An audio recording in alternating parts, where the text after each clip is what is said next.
ম্যাচের একদম nano second বাকি ছিল, শেষ বাঁশি রেফারি যে কোনো মুহূর্তে ফু দিবেন। ঠিক তার আগে অবিশ্বাস্যভাবে গোল করে বসলো তুরস্ক। হ্যাঁ, যুক্তরাষ্ট্রের বিপক্ষে এগিয়ে গেল 3-2 গোলের ব্যবধানে এবং যুক্তরাষ্ট্রকে অবিশ্বাস্যভাবে শেষ সেকেন্ডে হারিয়ে ঐতিহাসিক জয় তুলে নিল তুরস্ক। আর এই জয়ের মাধ্যমে তুরস্কের কাছে হেরে গেল যুক্তরাষ্ট্র। গোলের পরপরেই শেষ বাঁশি ফু দিয়েছেন রেফারি। তাতে তুরস্ক 3, যুক্তরাষ্ট্র 2। রীতিমতো বিধ্বস্ত হয়ে যায় তুরস্ক।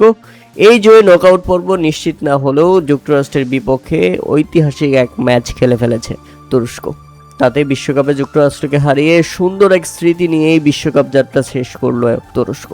এর আগেও এগিয়েছিল তুরস্ক, যুক্তরাষ্ট্র ছিল 1 গোলে পিছিয়ে, কিন্তু ম্যাচের 48তম মিনিটে দ্বিতীয়ার্ধে গোল ব্যবধান সমান করে যুক্তরাষ্ট্র 2-2। এরপর পুরো 90 মিনিট চলে যায়, বাড়িয়ে দেওয়া অতিরিক্ত 7 মিনিট চলে যায়, কিন্তু গোলের দেখা পায়নি কোনো দল। তবে শেষ সেকেন্ডে রীতিমতো কাকতালীয় এক ঘটনা ঘটিয়ে দিয়েছে তুরস্ক। তাদের বিশ্বকাপ থেকে বিদায় নিশ্চিত হয়েছিল আগেই, তবে যুক্তরাষ্ট্রের বিপক্ষে এত সুন্দর একটা জয় নিয়ে তারা শেষ পর্যন্ত বাড়ি ফিরবে সেটা কেউই প্রত্যাশা করেনি। যুক্তরাষ্ট্রকে তুরস্কের হারানো মানে এটা যুক্তরাষ্ট্রের গালে কষে এক থাপ্পড়।